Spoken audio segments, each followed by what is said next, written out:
Olá, eu sou o Paulo Pozanoff Júnior, sejam muito bem-vindos ao Última Análise Especial de sexta, o última análise da semana, ou para você que está nos vendo na reprise de segunda-feira, o primeiro Última Análise da semana. E eu estou aqui hoje com meu amigo Francisco Escorcim, tudo bom, Chico?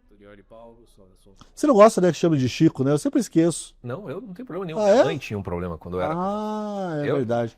Na verdade, eu fiz questão que me chamasse de Chico e ela ficou muito brava comigo, né? E só avisando aí o pessoal que assistiu a gente na semana passada, né, que a gente teve a presença do Jones Rossi, ele falou que estaria aqui hoje, mas o problema é que o Jones está dodói. Ele disse que pegou uma gripe, mas Chico, eu acho que ele está triste ainda por causa da derrota do Atlético e falou que não queria vir aqui hoje. É uma gripe furacão. É isso, gripe furacão. Derruba mesmo, sabe?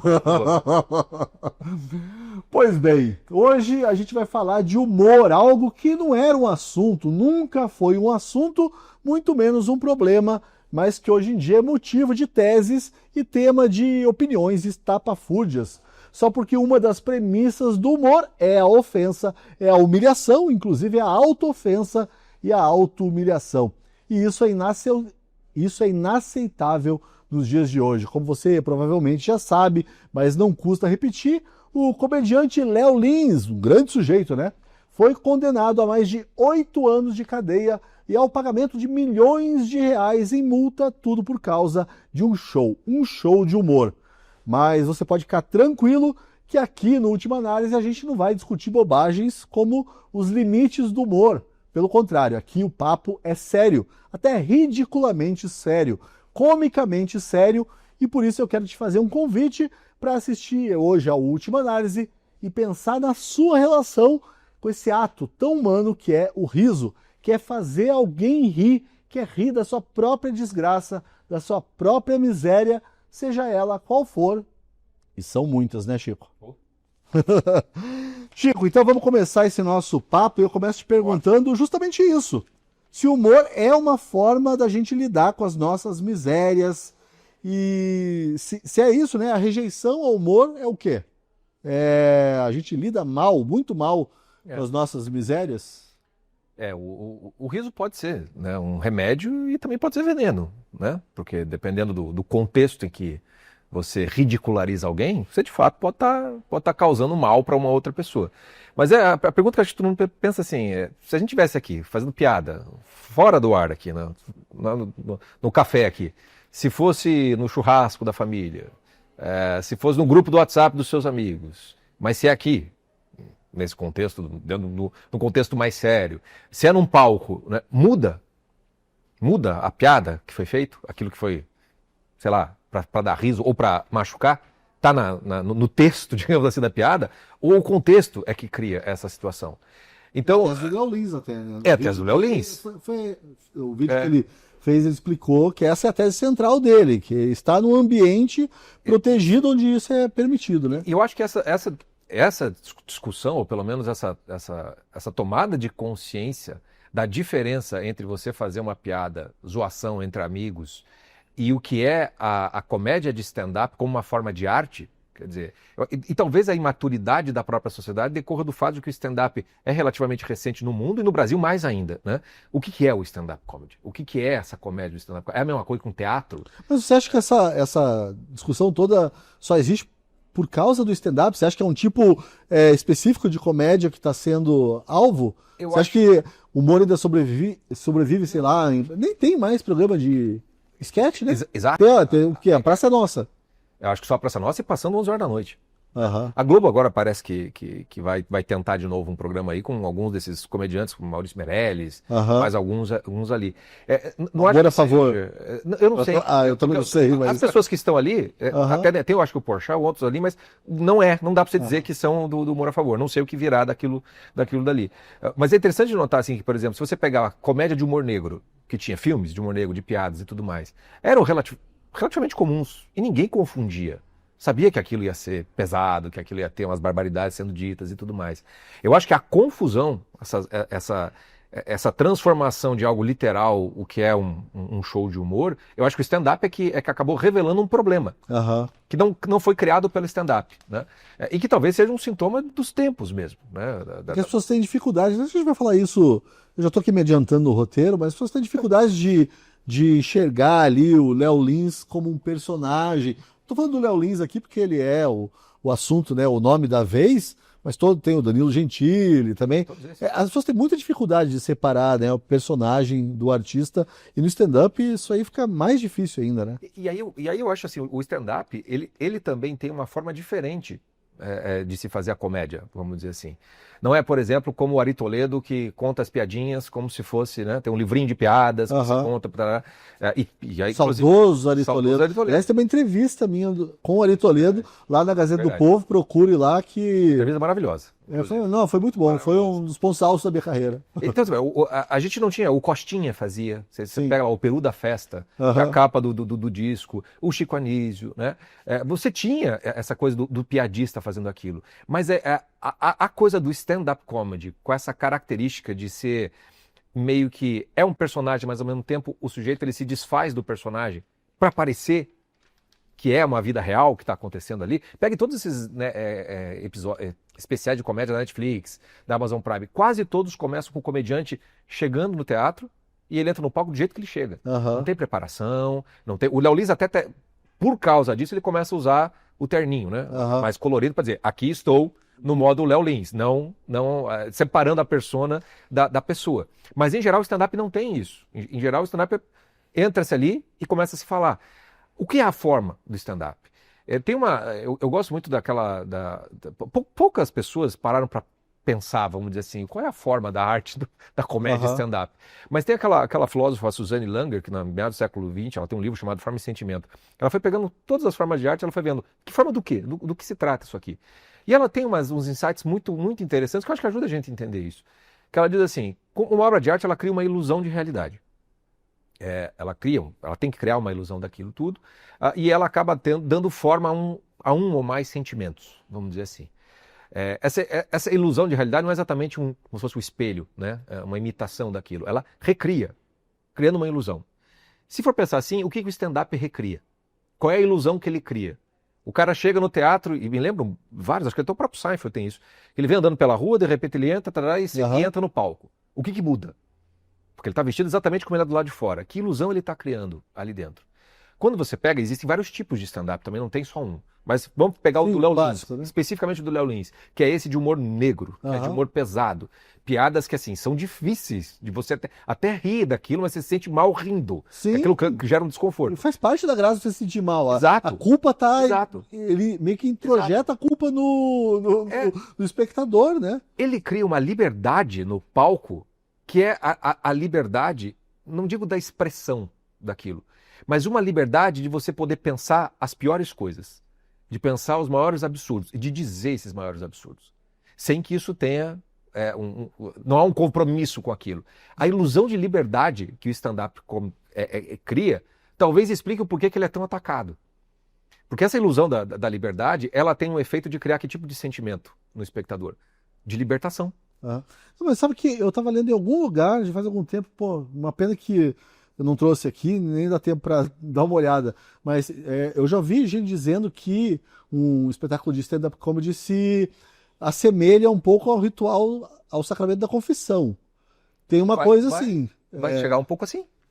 Porque, né, ali ele está vulnerável também, né? Falando, pensando tudo aquilo, todos os pensamentos pecaminosos, são pecaminosos. A piada pode ser considerado um pensamento, né, pecaminoso. É um safety place para você poder dizer barbaridades, dizer absurdos. Aí o teatro funciona como uma espécie de confessionário coletivo, entendeu? Não só o comediante, mas a plateia também está confessando que pensa aquelas coisas. Pega o cinema. Você vai no cinema, você vai para uma sala escura, com aquele som, aquela tela gigantesca, cria a ilusão de um sonho. Você está dentro de um sonho, participando de um sonho. O teatro tem a sua característica, a literatura, cada um tem a forma de criar esta ilusão. O stand-up comedy, ele tem cria essa ilusão de uma liberdade meio que plena. Não para você fazer o que quiser, mas para poder expressar até aquilo que é as coisas mais bárbaras que pode ter Aham. dentro do ser humano. E aí, por isso que eu digo, essa liberdade, ela é profundamente incômoda. Por isso que você sente aquele desconforto assim, caralho, acho que isso aí não dá pra chegar tanto assim, mas você percebe que tem algo ali que tá ali em você de alguma Aham. maneira. Então, essa liberdade que o comediante, em tese, tem por conta do contexto, porque aí que tá. Se ele falar do lado de fora do teatro, muda o contexto. Sim. Ali dentro você tem a ilusão daquilo tudo. No caso do El Lins, o problema foi que aquilo é gravado e colocado no YouTube. Aí as pessoas dizem, não, mas aí saiu daquele contexto, qualquer um assiste. Eu falei, não mudou o contexto. Porque a gravação é feita dentro de um teatro, feita para aquelas pessoas do teatro, e ninguém é obrigado a assistir aquilo no YouTube, né? E está dentro do canal dele, não está num lugar completamente diferente. Então, esse sentimento de você se sentir livre, de você se sentir liberto dos próprios absurdos, cria um distanciamento teu com relação àquele absurdo. Aham. E isso tem efeitos em vários sentidos. Por isso que a dimensão da confissão, ela cabe aqui. Porque no fundo, é uma forma de exorcizar também Sim. esses fantasmas, esses demônios. Sim. Talvez o stand-up tenha o efeito inverso do que as pessoas acham que ele tem. Porque são aquelas pessoas que no fundo, elas estão camuflando essas perversidades que no teatro, talvez aquilo seja exorcizado. Até barbaridades de hipocrisia social. De coisas ridículas que você faz, de repente tá ali retratado. Eu falei, meu Deus, como é ridículo fazer isso mesmo. Sim, a pessoa não é só um humor dirigido ao outro, tem aquela coisa, né, o alto humor, a autodepreciação, né? Rir de si. E importante você dizer, quando eu tô falando que tem uma coisa de liberdade, eu não tô falando de liberdade de expressão. Sim, eu sei Não disso. tô falando de liberdade de você dizer o que quiser. Não. Tô falando que a própria forma do stand-up, ele dá essa. Veja, o comediante tá livre, inclusive, de se vestir de personagem. Tá livre de acessórios. Ele tem só o microfone. Tem uns que estão até descalço. Às vezes tem um copinho d'água. Não tem superego, né? Não. É isso que eu tô. É id puro. Tudo. Entendeu? Vem tudo. É como se tudo fosse permitido de ser falado para, de certa maneira, você exorcizar tudo isso. Então é como se criasse uma ilusão de liberdade, no qual, no final das contas, você sai mais verdadeiro. Aham. Tem vários efeitos disso. Olha, eu espero que a juíza, né, que deu essa Não nos sentença aí. Não, primeiro eu espero que a senhora não nos prenda e espero que ela também assista. A gente veja aqui, né, a nossa conversa. Acho que seria bastante útil, porque nosso nível cultural e intelectual dos nossos magistrados está bem complicado, né? Da sociedade em geral, né? Uma das funções do programa nosso é tentar ajudar para Exatamente. tentar ver se a gente entende melhor um pouquinho as coisas. Chico, então, semana passada, né, eu disse aqui que a gente ia fazer aquela análise semiótica de algumas piadas aí que podem levar o Léo Lins à prisão. E a gente vai, então, agora a primeira delas. E olha só, essa piada é de 2011, mas foi alvo de uma ação por parte do Ministério Público, né, da Defensoria Pública de Sergipe. Abre aspas. Olha só, não sou eu fazendo a piada, tá? A gente está analisando a piada, viu? Vale lembrar o Piada em Debate. Excelente. Hã? O programa da TV Pirata que fazia isso. O que é? Desculpa, não entendi. Não, falei, para as pessoas entenderem, o Piada em Debate, um programa de humor fez isso já. Ah, é verdade, né? A gente está aqui emulando o Piada em Debate. O Piada em Debate é um quadro Sketch. Da TV Pirata. Sabe por que eu não falei sketch? Porque eu nunca sei se é a ou o sketch. Eu falei assim, eu falei um quadro. Mas enfim, da TV Pirata, e aí eles passavam uma piada. Você já viu isso? Já, é maravilhoso. E é uma piada muito pesada. E Sim. para os padrões atuais, completamente racista. E tá no YouTube. Quem quiser tá no pesquisa, YouTube, que vai ter quem lá. quiser. Da farmácia, do roubo na Pô, farmácia. não fala que tá no YouTube, senão a juíza manda tirar. Enfim, eles fazem uma piada e eles chamam lá o representante dos portugueses de piada, aí tem uma socióloga, não sei o quê, e a gente vai aqui mais ou menos emular, porque a gente também não é comediante nem nada, né? Vamos fazer piada, né? Não. Olha só a piada que o Léo Lins contou em 2011, que está sendo aí, que é um negócio que para as pessoas é inaceitável. Abre aspas. Um surdo mudo com mal de Parkinson pode ser considerado gago? Interrogação, fecha aspas. Não pode rir, Francisco Scorsi. Eu já sabia. Eu também. Mas vamos lá. Primeiro eu quero saber se pode. Se um surdo mudo com mal de Parkinson pode ser considerado gago. Quero que você responda essa pergunta retórica, que é incrível, né? As pessoas não conseguem entender que é uma pergunta retórica, assim. Mas enfim. Sim. Enfim, quero as suas considerações sobre essa obra-prima da piada. O que é mais surreal é que as pessoas tomam isso como se fosse literal, né? Como se fosse uma ofensa literal. Mas então vamos analisar literalmente o texto E não tem como um surdo ser gago. Eu tô curioso. É impossível, né?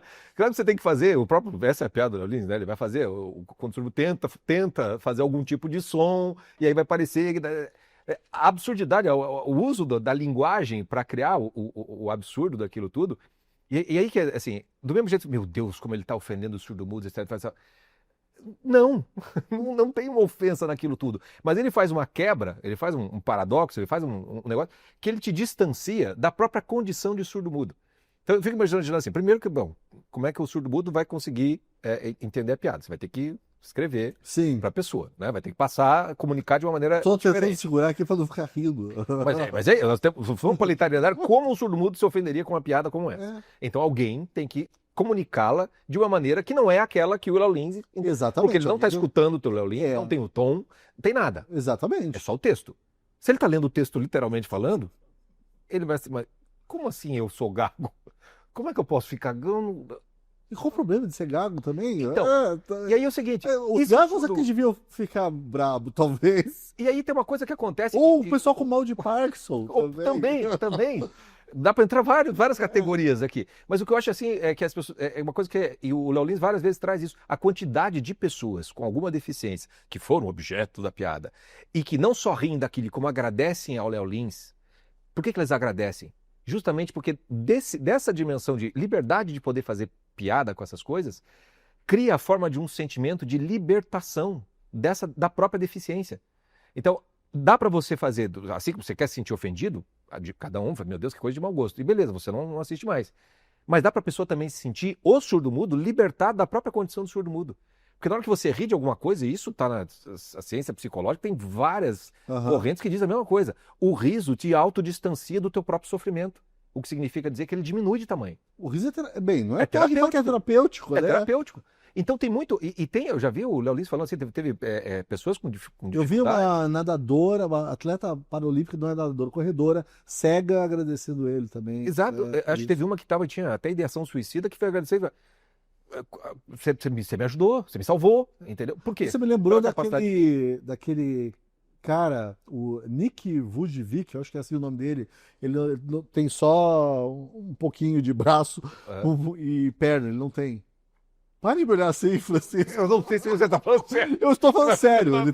Ele nasceu sem... Mas ele é comediante? Não, ele não é comediante. Ele é palestrante, motivacional e tal. Acho que mas eu traduzi vários livros dele. E ele falava isso, que ele também tinha ideação suicida e tal, né? Imagina, é dureza.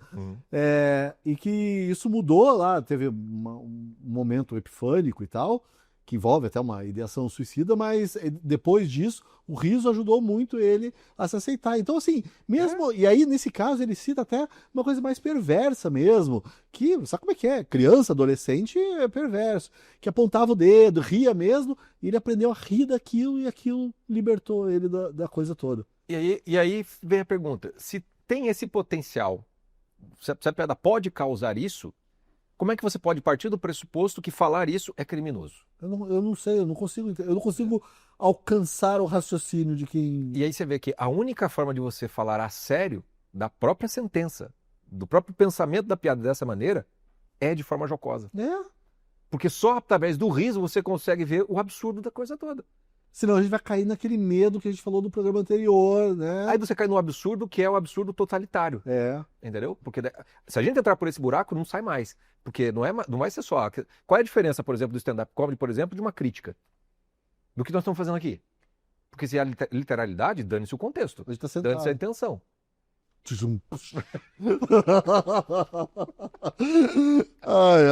Vamos continuar aqui na nossa discussão, ainda falando dessa piada.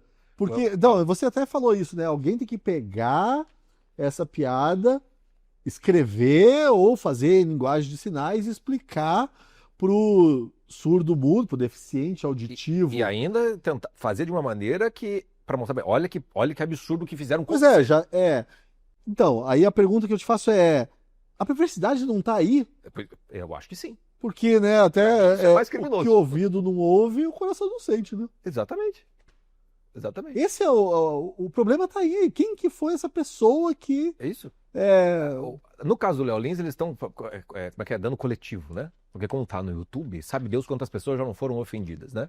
E aí aquele velho problema que nas nossas convicções da Gazeta, a gente sempre volta para o ponto. Estado tem de ser um Estado subsidiário. Quer dizer, só tem de atuar quando você não tem, na esfera individual, na esfera da família, na esfera da sociedade, meios de você fazer isso. Então, quer dizer, a partir do momento que o Estado, ele parte do pressuposto de que aquilo é ofensivo, eu vou proteger aquelas pessoas, sem nem saber. Tanto é que assim, acho que parece que até no próprio processo anterior não tem uma pessoa ofendida que apareça naquele processo. É uma abstração. É um surdo-mudo como passa do uma pressuposto. abstração. Exato. E eu acho Uma isso, categoria. e eu acho isso mais ofensivo Eu aos também surdos mudos acho. do que a piada. Porque quer dizer, eles não são capazes de se defender, vamos dizer assim? Por que precisa do Ministério Público fazendo isso? Sim. Por que desse jeito?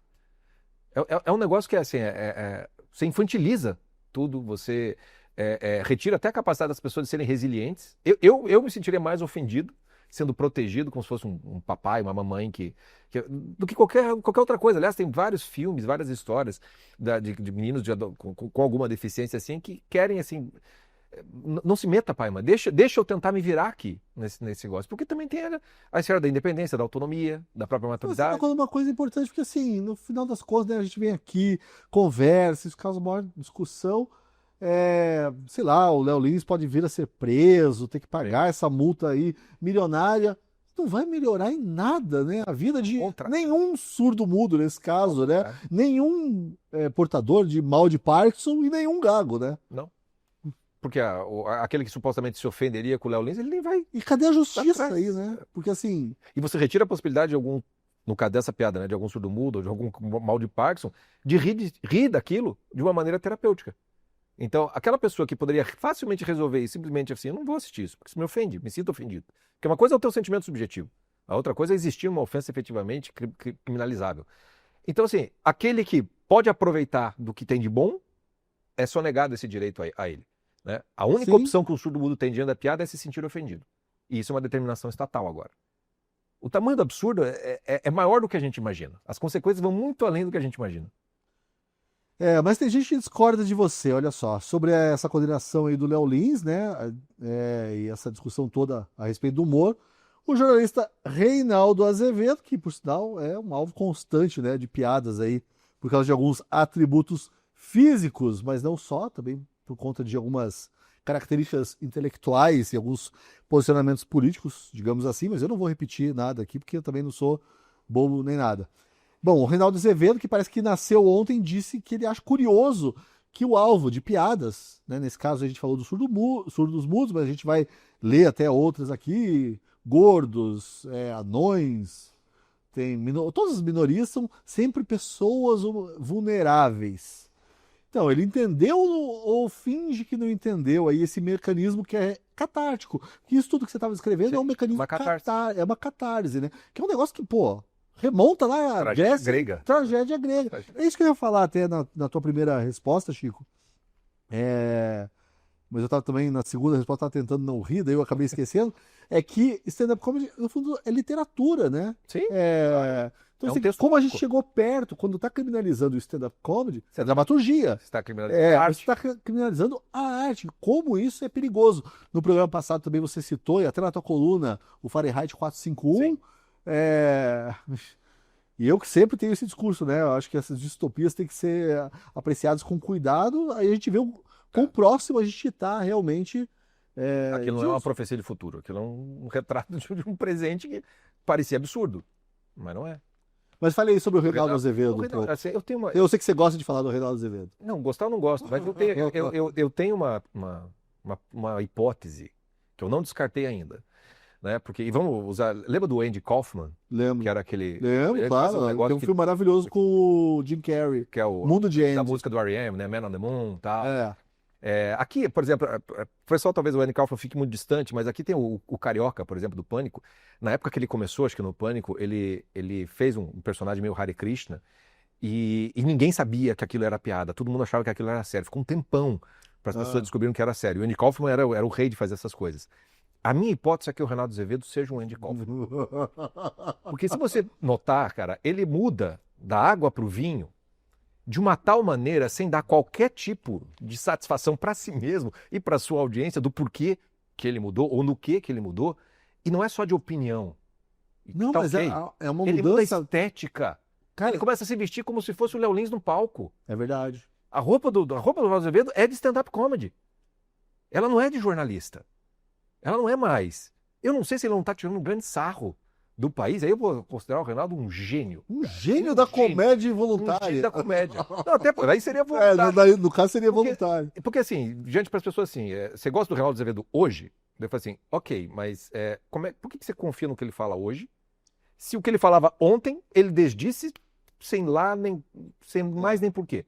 Então assim, da tua pergunta, se ele tá realmente ou finge que tá, eu vou mais pro finge. E é louco, né? Porque assim, não é só uma postura política, né? Tudo. Nesse caso mesmo, que ele tá comentando, divisão de mundo ampla, assim, Não, porque e o eu conheço o extremismo Reinaldo dele. Azevedo, daquele livro, ele publicou um livro de ensaios, acho que é Contra o Consenso que se chama, eu não tenho É porque ele é certeza. da República. Ele é um excelente leitor de Guimarães Rosa, por exemplo. Ele tem uma, Sim. sabe, eu lembro lá, isso já faz uns 20 anos e tal, mas ele é um ótimo leitor do Guimarães Rosa. Como alguém pode. É muito. Ele vira histriônico do nada. Ele muda a sua postura pública, a sua persona pública, muda completamente. Estava vendo até, ele estava participando de um podcast com um cigarro aqui, e o uísque na mão, e não sei o quê, e não sei o quê. Ele falou assim, esse cara é um Andy Kaufman, não é possível, cara.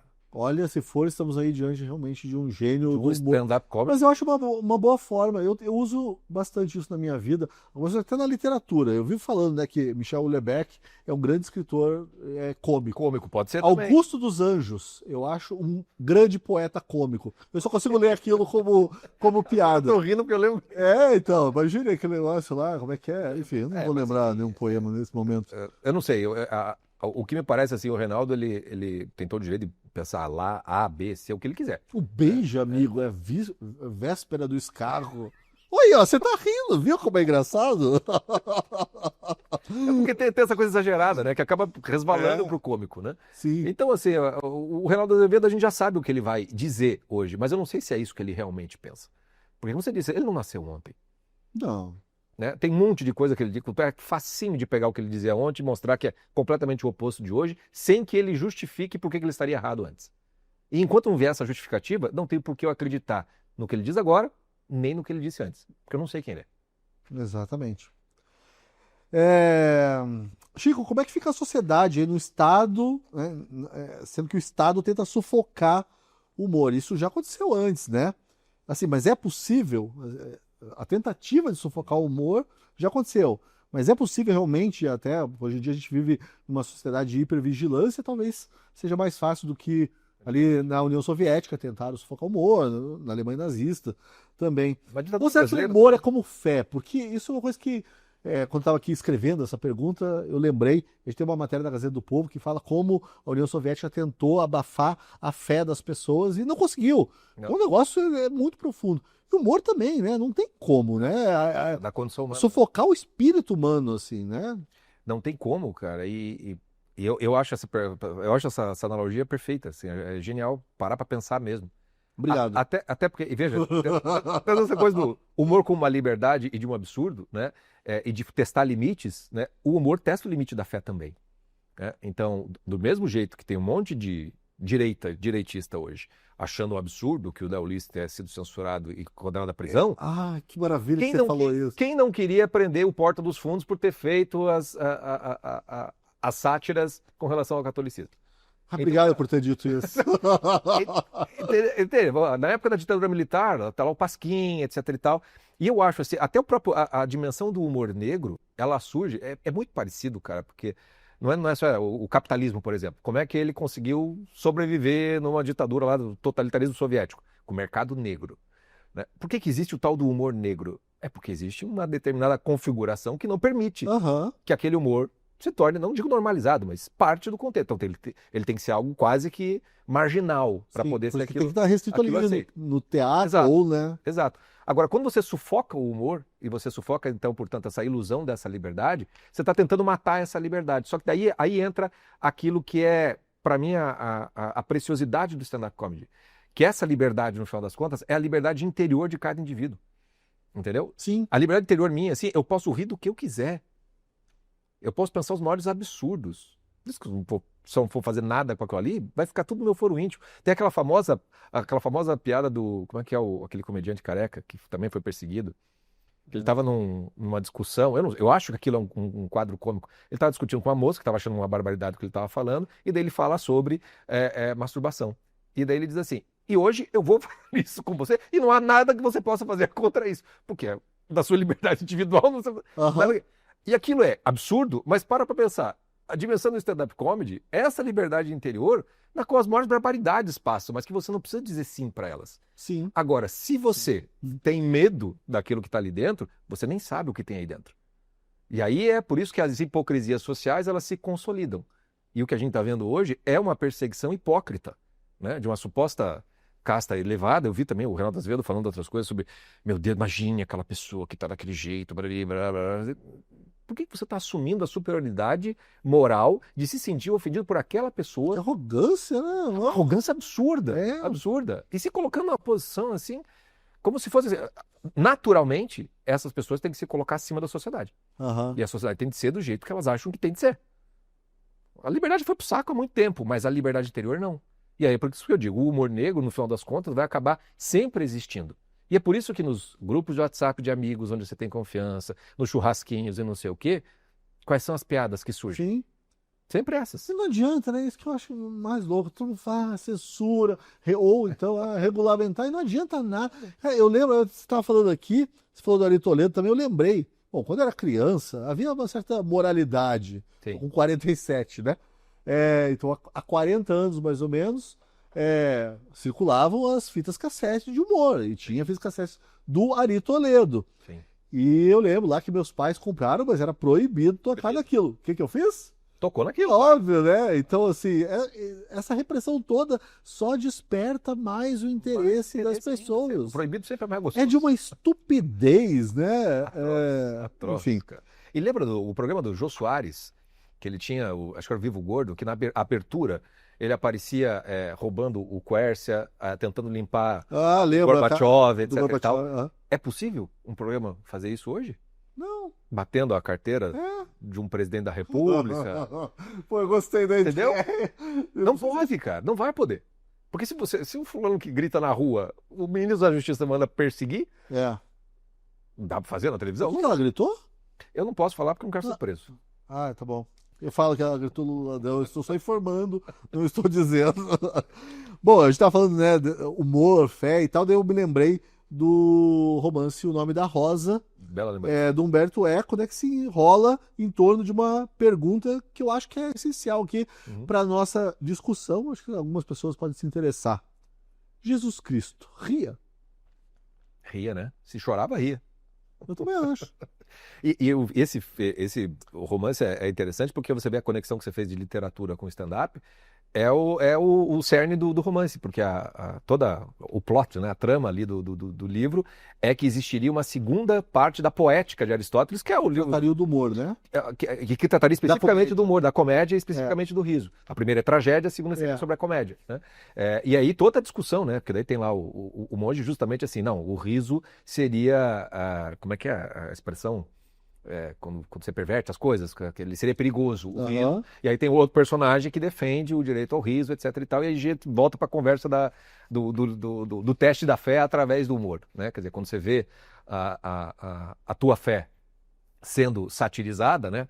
O quanto aquilo lhe ofende a ponto de pegar em armas para bater, né? Como fizeram, por exemplo, os muçulmanos com o Charlie Hebdo por causa de uma tirinha, quer dizer, aonde fica, né? Isso me fez lembrar uma vez, o nosso editor, o Márcio Antônio, ele me contou uma vez, eu não sabia disso, que quando o filme do Monty Python, A Vida de Brian, que é uma sátira, né, do nascimento de Cristo. Mas ele estava me contando, e isso é interessante de perceber, que a primeira cena é justamente chegando os três reis magos, né, e chegam numa família ali que acabou de ter o filho, né, e aí tem lá o sketch cômico. E aí quando acaba, né, a cena e eles saem, é que daí se vê lá no fundo o que seria a manjedoura. Quer dizer, toda a piada não foi feita com a Sagrada Família, mas só no final. Né? E aí o Márcio falou assim, e os caras do Monty Python falavam assim, não vai ter graça se a gente fizer com o menino Jesus. mas vai ter graça se fizer parecendo que é com o Menino Jesus. E aí você vê assim, onde está o limite do humor? Um limite de um certo bom senso do sujeito na hora de fazer piada, porque ele está fazendo a piada com o Nascimento em geral, mas preservando aquilo que é da fé do próprio público ao qual ele se dirigiu. Né? Então, assim, é claro, se você vai assistir um monte de partes, mais ou menos já espera, mais ou menos o que vai encontrar ali. E veja como a gente já escapou completamente da discussão do que é crime e do que não é crime. Mas o que é um bom senso? Né? O que é um bom gosto? Né? Teve piada que você não teve coragem de não pegar. tinha coragem de colocar porque já passou do teu limite. O limite do humor é o teu limite com o humor. Não o humor do próprio humorista. Ele está ali, a liberdade está ali. E eu tenho a mesma liberdade de não querer saber daquilo. Mas eu acho que a gente vive um tempo em que a tentação é regulamentar tudo. Esse tal do bom senso que você falou. Né? Até aqui as relações, essa nossa relação com a arte se baseava nisso e às vezes até extrapolava, né? Eu estou pensando aqui no caso de alguns livros que foram censurados, né, no século XX. Lolita, por exemplo, o amante de Lady Chatterley, para a época extrapolava aquilo, mas e era a intenção daqueles artistas extrapolarem realmente. Eles quase buscavam ali aquela censura, a transgressão, né? A transgressão. O modernista é uma transgressão. Né? E essa criminalização tira até isso, né? Tira até esse caráter mais transgressor, tira a liberdade. Criativo. É bem complicado de entrar nisso. Bem complicado. Então tá, já que é complicado, eu vou aqui para uma outra piada, para o nosso Piada em Debate do programa de hoje, que foi tirada desse show aí, que se chama Perturbador, e que foi o show alvo da ação, que pode render 8 anos de cadeia pro Léo Lins. É muita coisa, né? E depois, 8 anos, já vai preso um tempinho em regime fechado, né? Se não me engano. Acho que homicidas são penalizados com menos que isso. A gente até tem uma matéria na Gazeta do Povo sobre pessoas aí que foram condenadas a penas menores por crimes piores. Piores do que esse. Do que o Léo Lins. Quer dizer, eu acho que é um crime pior matar uma pessoa do que contar uma piada, mas às vezes as pessoas não acham, né? Vamos lá. Abre aspas, olha só, abre aspas. Danilo, marca aí bem esse abre aspas. Gordofobia é medo de gordo. Se tem uma coisa que eu não tenho medo é o gordo. A não ser que eu fosse feito de Nutella. Ia ficar tenso na rua. Tô no celular. Eu tô lendo sem entonações, viu, né? Tô no celular, aí lambe a minha. Ei, quem é esse? Preciso me esconder. Onde é que tem uma academia aqui, hein? Eu tô lendo sem entonação nenhuma, porque senão... Eu não sei se eu tô rindo de você. Eu me ferro. Bom, olha só, essas piadas que eu tô citando aqui, que eu vou citar daqui pra frente, elas foram mencionadas numa matéria da revista Veja. E eu achei muito curioso o título, né? Que foi As Falas Absurdas de Léo Lins que o levarão à prisão. Absurdas? Cara, diz aí. A fala é absurda. Sim, a piada é sobre uma situação absurda. As pessoas não vão virar de Nutella. Isso é absurdo em si mesmo. Não dá, não tem como. Né? O sentido literal da coisa. Vamos para o sentido literal. Como seria uma pessoa... Veja, as pessoas não vão lamber a rua se você for feito de Nutella. E mais ainda, se você for feito de Nutella, você tem um corpo humano? Exato. Olha só. Ou é diferente? Exatamente. Porque se você vê qual é a estrutura óssea de um ser de Nutella que será lambido por um obeso na rua? Por que eu estou pressupondo que eu tenho uma forma humana? Uma outra coisa, para a piada também fazer sentido, assim, estar feito de Nutella também não precisa ir para uma academia se esconder. Depende se você de Nutella é mais gordo ou não do que a pessoa gorda. Porque se você for mais magro, você corre mais facilmente. E você o medo também tem que ser literal, o medo do gordo, que fala no começo, né? A fobia, ele pega esse medo... E tem uma contradição interna na piada, cara. Cara, eu tô rindo porque assim, eu não acredito que a gente tá tendo essa discussão falando sério sobre a piada. Mas tem uma contradição interna, cara. Tá mais engraçado ainda quando a gente leva a sério. Porque ele pega a coisa literal da coisa e torna aquilo absurdo, e quanto mais você lida com o absurdo, mais engraçado fica. Pessoas de Nutella numa academia, eu acho que ele tá mais em risco. É verdade, que a pessoa tá craving, né? Tá com necessidade de... Pessoa na academia, o que mais tem por aí. Então eu acho que o Léo devia rever essa piada, cara. Então tá bom. Olha aí, funciona até um certo ponto, mas depois ela fica perigosa. Fica a dica pra você. A gente chegou à conclusão que a piada do Léo Lins não faz sentido nenhum. Não faz sentido nenhum. Ótimo que não faça, mas... Então a Veja está literalmente certa ao dizer falas absurdas. Porque de fato ele está falando sobre um absurdo, né? Sim. Assim como a própria Veja entra também no rol das falas absurdas. Veja que, não sei quem escreveu isso aí, mas não vai entender, por exemplo, o teatro do absurdo, né? Também vai levar a sério lá o rinoceronte na sala Ionesco, né? A Odete Roitman do Vale Tudo, provavelmente a Veja deve querer que Pô, não, seja presa. Vale Tudo que eu acabei de assistir, Vale Tudo, 204 capítulos. Os antigos, né? Vale Tudo de 1988, eu começo a falar, a gente vai fazer um programa sobre Vale Tudo, tem que assistir. Sobre novelas. Tem aí. que relembrar. Você não vai conseguir assistir 204 Não, mas eu pego, mas se novela da Globo, você pega os primeiros capítulos e pega os últimos capítulos e tá tudo... Cara, você tá enganado, mas uma hora... outro programa. Em outro momento a gente conversa sobre isso, porque, pessoal, agora eu quero mesmo falar sério com você, bem sério mesmo, não é piada. A Gazeta do Povo tá com uma promoção imperdível para você aí que quer se tornar o nosso assinante. Olha só, R$ 1,90 por mês nos 6 primeiros meses. É um valor simbólico para você que quer conhecer o nosso trabalho, para você que está atrás de informação e análise de qualidade, de um jornalismo baseado em convicções, em princípios, entre eles o da liberdade, não é só da liberdade de expressão, né? Da dignidade humana e da vocação para excelência, todos de alguma forma contidos aqui nesse nosso Última Análise. Além disso, por R$ 1,90 por mês nos 6 primeiros meses, você tem acesso a cursos, a uma biblioteca de e-books, a um timaço de colunistas e, de quebra, financia iniciativas como essa nossa conversa aqui no Última Análise. R$ 1,90 por mês nos 6 primeiros meses. Olha só, tem link aí na descrição, no chat, ou então você pode usar o QR Code na tela. Seja como for, não deixe de assinar a Gazeta do Povo. Junte-se a nós. Entre para uma comunidade que já conta com mais de 150 mil leitores. Então vamos avançar aqui com a nossa conversa. Francisco Escorcim. E falando sério agora, você, né, que é um advogado, pelo menos cursou direito, né, Chico? Não quero te ofender te chamando de advogado. Aliás, faltou piada de advogado no stand-up do Léo Lins. Acho que faltou piada de stand-up. A nossa legislação prevê um negócio chamado... Eu acho engraçado só o nome. Qualquer latinório eu acho ridículo. Animus jocandi, é isso? Olha só, aqui em bom português significa o direito de zoar. Tá boa essa minha tradução do latim? Tá. E para punir piadas, né, a legislação exige que seja provado o dolo. A intenção de ofender, de discriminar, de fazer esse mal para o alvo da piada. E aí eu te pergunto, Chico, quer dizer que agora a gente parte do pressuposto de que a zoação é um mal em si e que precisa ser combatido? É precisamente isso. Inverteu-se completamente a lógica do que é o direito penal, né? Todo direito penal você tinha que ter uma ação e você tinha que ter uma intenção, tinha que ter um dolo. Você pode até ser punido por culpa, negligência, imprudência e tudo mais. Mas um caso de um stand-up comedy onde a intenção claramente é fazer uma obra de arte, causando riso no espectador que escolheu escutar ou assistir aquilo, seja no teatro, seja que deu play num vídeo, onde quer que seja, é evidente que você não tem esse dolo. Mas acontece, e aí entra um problema que também precisa ser levado em consideração. A lei que a juíza se baseou, né, assim, jamais como juíza eu julgaria como ela julgou.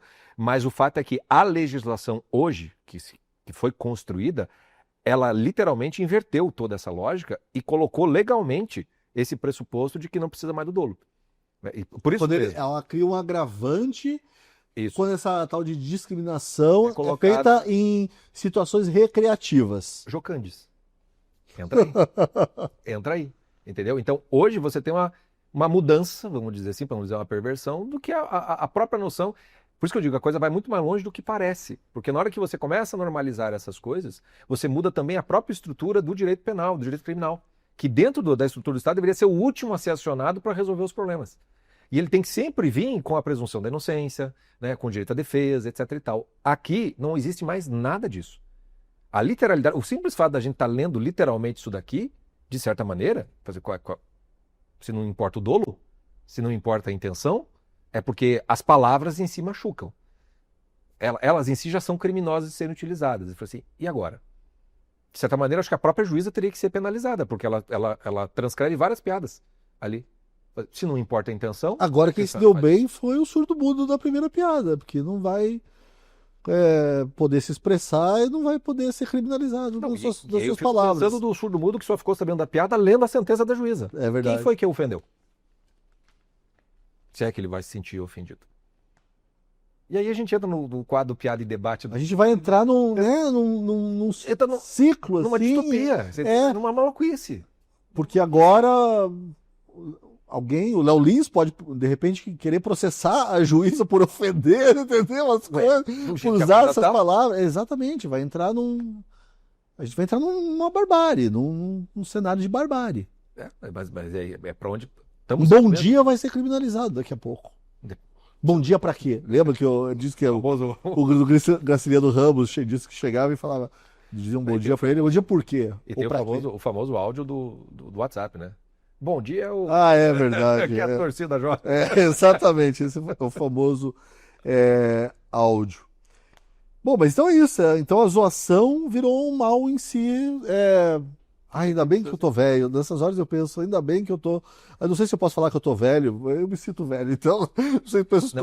Mas eu tenho essa teoria porque, também. Mas olha, nós dois temos filhos adolescentes aí. Você é um jovem adulto, tem um filho jovem adulto. É difícil, hein? Para essa geração. A gente sente velho, cara, porque a mudança do mundo a partir do advento da internet foi muito brutal. Eu sempre brinco assim, eu acho que a gente é mais próximo dos nossos tataravôs do que dos nossos netos. Não, mas eu até fiz esse comentário assim sobre os filhos, porque eu fui no show do Léo Lins aqui em Curitiba, sessões seguidas ali no Teatro Guaíra, que é um... Onde foi? Eu acho que o Guaíra cabe aqui, umas 2.000 pessoas ali. É gente pra caramba. Lotado, gente saindo pelo ladrão, assim, e muito jovem. E por que eu tô até fazendo essa ligação com o jovem? Porque, assim, o humor é uma válvula de escape, né? E na juventude o humor é muito usado ali, né? Nessas relações entre amigos, até de uma forma... É uma perversidade aceitável ali. Ainda mais nos tempos de hoje, né? Onde tudo virou bullying. Pois é. Onde a piada foi criminalizada mesmo. Eu acho que os jovens vão justamente por ser válvula de escape. E qual pra ver alguém. Qual é o efeito psicológico se a gente está fechando essa válvula de escape? Eu não consigo conceber a minha vida sem essa válvula de escape. Cara, a neurose tá na antessala e psicose logo. Não, psicose, né? Porque, beleza. Sim. Neurose, ok, mas psicose... E a válvula de escape, assim, ela é uma válvula de escape, que ela dá uma aliviada, né, em alguma coisa, ela tem um efeito catártico, mas tem o Viktor Frankl, por exemplo, da logoterapia, criador da terapia do sentido da vida, né? O Viktor Frankl, para quem não conhece, ele estudou lá com Freud, pegou aquele pessoal antes da Segunda Guerra Mundial, mas ele era judeu, morava na Áustria, se não me engano, e ele teve a opção de sair de lá e ir trabalhar numa universidade dos Estados Unidos, mas ele prefere ficar por conta dos pais. Ele era casado. Por conta disso, vão todo mundo para o campo de concentração. Sim. Só ele sobrevive. Quando ele sobrevive, ele termina a logoterapia utilizando a base do que ele vivenciou e experienciou no campo de concentração. Né? Então, talvez seja o primeiro caso assim que a própria pessoa criadora da teoria é a prova viva da funcionamento da terapia. E uma das ferramentas terapêuticas que ele utiliza é precisamente o humor. Ele faz o humor justamente em que ele percebe assim, quando a pessoa consegue rir da sua situação, não importa qual seja, pode ser o maior sofrimento, pode ser a situação mais pesada possível. Se você consegue rir, você se distancia do seu próprio sofrimento. Quando você se distancia, é mais ou menos como você sair da água. Né? Ou seja, você já não está mais naufragado ali dentro, afogado ali dentro dela. Você ainda está molhado, mas você já está do lado de fora. Você começou a ganhar uma espécie de liberdade interior para poder lidar com aquele problema que já não te toma por inteiro. E ele diz, essa é a função do riso. Ela te autodistancia daquilo, ela te permite também, até pelo paradoxo, ela permite você pensar sobre aquilo que antes você não conseguia nem pensar. Também é uma das funções da própria tragédia grega também, você pensar, ver representado o impensável e aquilo que você não consegue lidar, justamente porque a hora que está aquilo retratado não é com você que está acontecendo, você consegue então refletir a respeito daquilo. E é claro que ao fazer isso, você aumenta a sua capacidade de resiliência. E uma das coisas mais graves do nosso tempo é que essa cultura que chamam, sei lá que nome queiram dar para isso, é uma cultura na qual você criminaliza a piada, na qual você tem que proteger, tudo é um vitimismo, você tem que proteger o sentimento das pessoas para elas não se sentirem mais ofendidas. Nós estamos tirando a capacidade de resiliência das pessoas. Então, ao preço de supostamente protegê-las para que não sofram, nós estamos retirando a capacidade delas de aguentarem o sofrimento que é absolutamente inevitável, não tem como escapar disso daí. dentro de um contexto terapêutico, psicológico, né? Basicamente o que nós estamos criando é um monte de pacientes. Eu estava ouvindo você falar aqui, eu estava pensando, Viktor Frankl, né? Rir é um ato de humor, de amor. De amor também. De humor, óbvio que é. É um ato de amor. Aí eu estava pensando aqui, né? Porque tem até um colega nosso que diz aí, que a indignação é o outro lado do amor. Você sabe que eu discordo veementemente dessa ideia. Mas porque o humor é esse lado do amor. Então, estão criminalizando um ato de amor. Percebe o tamanho da gravidade disso? Sim. Né? Você está privando as pessoas dessa oportunidade realmente de se distanciarem do sofrimento, de encararem a vida com mais leveza. É tão simples. Básico, né? Aquilo que é para ajudar a suportar o peso da vida, as pessoas estão tirando. Na loucura de que com isso se tira o peso da vida. Não, você só está aumentando o peso da vida. E mais assim, se o riso é criminalizado, como é que fica o sorriso? Falando em peso da vida, vamos aqui para nossa mais uma piada pesada em vários sentidos do Léo Lins que a gente vai analisar aqui. Vamos lá. O cara deixou assim, abre aspas, sou gordo, adoro comer e não gosto de fazer exercício. Como vou emagrecer? Aí a solução que o Léo Lins dá, tá? Não sou eu que estou dando essa solução. Pegando AIDS. Você adora comer de tudo. Sai comendo, não posso falar aqui. Não tem, cara. Assim, o pessoal daí vem falar assim, o Paulo foi covarde, não tem coragem de falar. Mas não dá, cara. A gente não vive tempos em que dá pra falar esse tipo de coisa. Tudo fica engraçado em torno da tentativa de não deixar engraçado. Exatamente. Aí ele continua. Uma hora, ele fala, né? Sai comendo, blá, blá, blá. Uma hora vai dar certo. Aí ele conclui a piada. Essa piada pode parecer um pouco preconceituosa, porque é. Aí não dá para negar, né, que tem uma lógica aí. O Léo Lins aí brinca com essas relações de causa e efeito. Você reclama que você está gordo, quer emagrecer, faz uma coisa lá para emagrecer. É uma coisa bem básica, né? Mas me chamou a atenção aí essa frase sobre preconceito. E parece que nesse momento o Léo Lins encara uma coisa que é importante. Aí aquilo que eu já trouxe aqui, mas a gente vai falar um pouco mais. O Léo Lins é um personagem sobre um palco recitando um texto de ficção. Mas as pessoas têm dificuldade de entender isso, né? Quando ele diz ali, essa piada pode parecer um pouco preconceituosa, porque não é o Leonardo, eu esqueci o nome dele, é o nome Leonardo Ribas, não sei o que lá. É o Léo Lins, é o personagem falando, né? Ele deixa muito, assim, pontua muito isso, mas mesmo assim, as pessoas têm muita dificuldade de entender isso, né? Tem, e eu acho o genial dessa piada é justamente esse final, né? Porque ele é uma metalinguagem, né? Sim. E acho que essa piada talvez seja a que melhor exemplifica aquilo que eu estava tentando falar no começo, da ilusão que é criada no palco, a ilusão da liberdade, na qual ele utiliza do próprio preconceito que está sendo, digamos assim, expressado através da piada, para dizer que, olha, isso aqui é um preconceito, né? E a gente pode rir dos preconceitos. Isso. Tanto do preconceituoso como da pessoa que supostamente seria ofendida, mas não aqui. Neste ambiente aqui, isso aqui pode parecer para a pessoa toda, mas por que é mesmo? Eu já ri da piada e eu vou rir do preconceituoso também. Porque tudo acaba sendo, cria-se essa distância daquilo tudo. E aí a dimensão do personagem fica até mais fácil de você enxergar. Né? Porque, peraí, se você está sendo preconceituoso, então você não está sendo literal? Eu falei, não, sim, eu não estou sendo literal. O próprio Léo Lins compartilhou, vários compartilharam, é um comediante que eu não sei se ele é americano, se ele é australiano, se ele é inglês, eu não sei, em que ele tem um estilo próprio, daí ele diz assim, da próxima vez que forem me acusar dessas coisas, eu vou dizer, desculpa. E daí as pessoas, você está dizendo isso, mas você não quer, você não está sentindo, você não está com a intenção de pedir desculpa. Fazer, agora você está entendendo. Tudo que eu disse aqui. Eu estou interpretando uma coisa. Você quer que eu finja alguma coisa? É o que eu estou fazendo no palco. Então, e acho que também tem, aí entra também uma dimensão de falta de cultura de educação e da novidade que ainda é o stand-up. Desse jeito que o Léo faz, que o Danilo Gentili faz, quando eles vão com a cara limpa, sem estar vestido. O próprio Léo Lins começou a usar essa roupa, tanto que quando ele vai nos programas, ele vai vestido com a mesma roupa. Ele tenta deixar muito marcado que ali ele está sendo aquela persona, aquele personagem. E as pessoas não conseguem ainda separar. E talvez esse seja um lado bom de toda essa palhaçada que está acontecendo. As pessoas pararem para refletir. no final das contas. Que o cara que tá ali contando uma piada só está mesmo contando uma piada. Para pensar no dia a dia, não fora o stand-up comedy. Grupo de amigos. Você perde o amigo, mas não perde a piada. Né? Você sabe que tem um risco na zoação. Sim. Mas justamente porque é amigo, você sabe que tem uma liberdade para fazer aquilo que ele não vai se sentir ofendido. Nossa, quantas vezes eu já me ferrei na vida por achar isso? Achar que estava sendo ofendido. Não, por achar que eu tava... as pessoas... Você perdeu amigos por conta disso? Perdi amigos. Eu perdi. Eu sou desses que não... Você sabe, né? Eu perdi também. Mas acontece. Agora, você estava me falando isso, me vieram duas coisas na cabeça que não estão aqui no roteiro. Primeiro, sabe que essa dificuldade das pessoas entenderem a fantasia que tem ali num espetáculo de stand-up é porque... há uns 20 anos que eu vejo, tudo que faz sucesso é baseado em fatos reais. As pessoas perderam essa relação com a mentira. Com a mentira.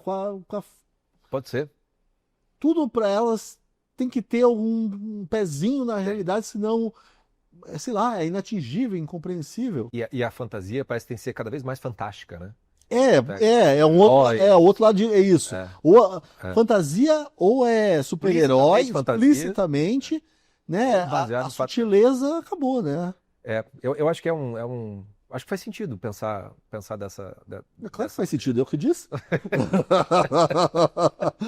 Tá, mas e outra coisa também que você estava falando aí, eu estava pensando aqui no Léo Lins, eu acho que até já escrevi sobre isso, quando eu escrevi a respeito desse espetáculo que eu assisti ali no Teatro Guaíra. Fica muito evidente no Léo Lins, ele está sofrendo, evidente, né? É uma perseguição, isso tem um custo e tal, e é um negócio que pesa sobre os ombros, tenho certeza, ele não quer...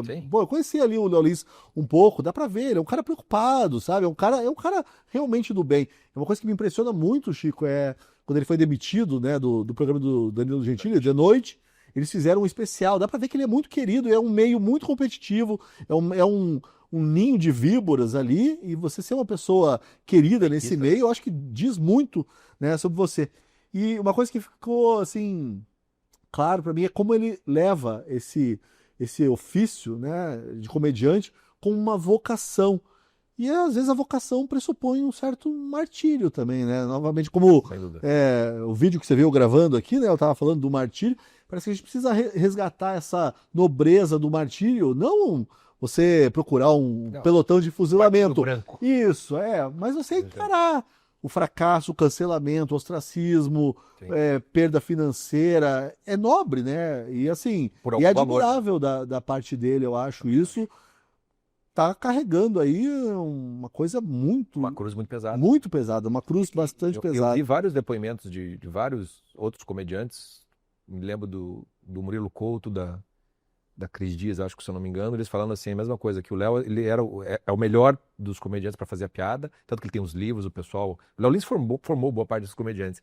E aí eles lamentam que o Léo tenha enveredado para a coisa do humor negro, porque ele seria capaz de fazer todo tipo de humor. Uhum. E eles dizem assim, ele já paga um preço muito alto por conta disso, né? Ele sofre cancelamento desde sempre, tem cidade que cancela show, aquela coisa toda e tudo mais. E eu acho que já entrou... acho que a escolha por essa linha, e acho que a continuidade, o que ele faz hoje em dia, tem muito de vocacionado, que não é exatamente vocacionado do stand-up comedy, mas esse martírio que é uma cruz que você carrega mesmo, né? Uhum. E você só aguenta aquilo ali porque você percebe que o sentido da tua vida está nisso. Se for para morrer fazendo isso, que seja. Sim. Né? Dá para visualizar isso no Léo, e acho sempre muito interessante quando você vê que é sempre muito claro o personagem Léo Lins de quando ele fala a sério, por exemplo, no seu YouTube. É um jeito muito, muito sensato, que pensa de uma maneira muito, muito correta e que tem uma capacidade de compaixão que outros não têm. Por exemplo, eu não acho que o Danilo Gentili tem a compaixão que o Léo Lins tem. Uhum. Porque o Danilo ele é muito mais ressentido com as coisas do que o Léo. E não estou fazendo crítica ao Danilo, só uma constatação das diferenças. Né? E aliás, é o cara que está mais defendendo o Léo Lins de maneira muito admirável. Também acho muito admirável. E tem essa dimensão, né? Na qual, até para suportar o humor, né? Porque a quantidade de piada que estão fazendo com ele, dos amigos, inclusive, ele sabe, fala assim, não... Sim. Vai ser a forma de eu também lidar com isso, rir disso, né? Então, a pessoa leva cigarro, entrega... Tem, acho que foi o Marrom, acho que não me lembro o nome do comediante que fez um vídeo fazendo umas musiquinhas pro Léo Lins e tudo mais. Eu escrevi o primeiro dia do Léo Lins na cadeia, entendeu? Mas fui atropelado por outros acontecimentos. também engraçados, tipo interrogatórios lá do STF, é humor involuntário. E também adianta, mas ainda devia ser stand-up comedy também, né? Mas não é. foi sit-down comedy, né? Ali, mas... Oi. Bom, sempre que vem à tona aí essa interminável discussão sobre liberdade de expressão, tem alguém, né? Surge alguém para dizer que liberdade de expressão não é para ofender nem para mentir. Claro que é uma falácia esse tipo de argumento, mas eu aproveito, Chico, para te perguntar: a gente quer liberdade, então para quê? É uma pergunta do Bernanou, né? Jorge Bernanou. Acho que é do Jorge Bernanou. Liberdade para quê? Se bem que da forma como tá aqui me lembrou a música do Titãs também, né? As minhas referências são mais elevadas que a sua. Bem mais elevadas. Mas é uma boa pergunta, principalmente... Não vamos descer o nível do programa, não vai citar não Titãs posso citar aqui. Titãs, não. Não, pode tudo citar tem Titãs. limite, né? Tudo tem limite também, né? Titãs é o limite do rock. É o limite. Não, acho que só o Arnaldo Antunes é o limite. Os outros até... Mas esse não dá. Mas a liberdade para quê? Por exemplo, para as pessoas que entraram com a ação, aqueles que querem que o Rolim seja preso, etc. e tal. A liberdade que essas pessoas querem é uma liberdade para não sofrer. Elas querem ser livres para não serem ofendidas, para não sofrerem nada. Essa é a liberdade. Ou seja, uma liberdade impossível. Não Sim. tem como. Não tem como não sofrer.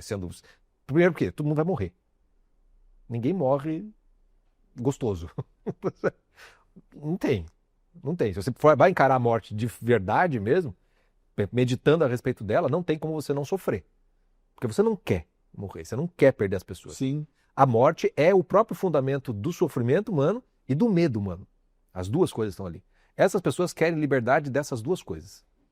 No fundo, elas não querem sofrer. Elas querem ver uma espécie de um paraísozinho aonde Imagine de John Lennon. É o hino nacional dessas pessoas. Imagine se não tem nada. Bom, se imaginar tudo isso daí, imagine também que você também não existe, porque não faz parte disso tudo. Então as pessoas querem essa liberdade, né? Mas também é interessante contrastar que o fato das pessoas quererem isso, as pessoas que querem a liberdade para fazer o humor, também não pode ser o efeito assim, quero fazer o humor para ofender aquelas pessoas, no sentido assim, quero combater culturalmente aquelas pessoas, né? Tá fazendo mau uso também da sua liberdade, né? Porque essa liberdade, para quê? Ela sempre implica uma responsabilidade por essa liberdade. Quer dizer, o que você está fazendo com essa liberdade, né? Um humorista no stand-up comedy, num palco, ele quer causar um riso e esse riso tem um efeito terapêutico, ele tem um efeito catártico, ele tem tudo isso. Agora, se você não tem esse contexto, essa intenção, provavelmente você vai usar isso, como pode ser usado qualquer coisa, como arma, né? Hoje em dia a Constituição não está sendo utilizada para se construir literalmente um Estado autoritário? Sim. Liberdade para quê? Para que Constituição? Para fazer isso? Então, a própria reflexão sobre essa liberdade, né, ela já traz consigo uma responsabilidade a respeito da finalidade do que é ser humano, no final das contas. O que nós estamos construindo aqui? Quando condenamos um humorista por fazer uma piada que seja de mau gosto a 8 anos de prisão, que mundo eu estou construindo? É um mundo melhor? Para quem? Vou ficar em silêncio, porque eu fiquei alguns segundos em silêncio para as pessoas pensarem, refletirem. Nossa última análise aqui. Chico, lá na lista, né, da revista Veja, aquela lá das falas absurdas, tem piadas bem pesadas, piadas aí com pedofilia, por exemplo, tem com racismo, piadas que eu não ouso reproduzir aqui, nem como tema aqui desse debate. E sim, assim, eu tive medo, tive receio. Sim. E aí eu vou te perguntar, você tem medo? Mas, aí você veja, a própria pergunta que a gente faz essa pergunta, né? Medo é impossível não ter. Pela mesma razão, nós vamos morrer, o que não tem medo? Você não tem medo de morrer daqui 5 segundos? Não tem família, não tem pessoas que às vezes depende.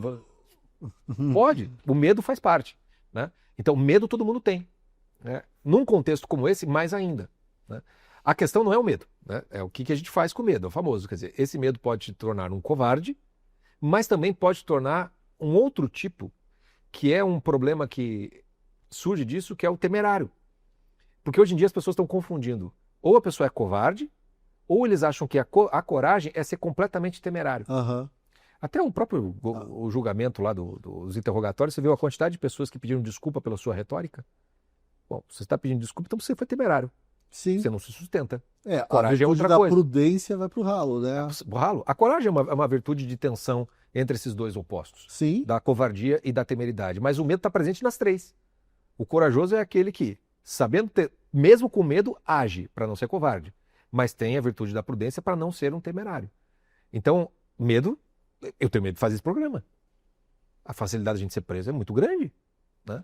Existe uma dimensão de responsabilidade do que a gente está fazendo com base em coisas que a gente não sabe se pode ou se não pode mais. Porque não adianta me falar, não tem lei, tem Constituição. Não, eu sei. Acabou tudo Eu enfrento isso todos os dias.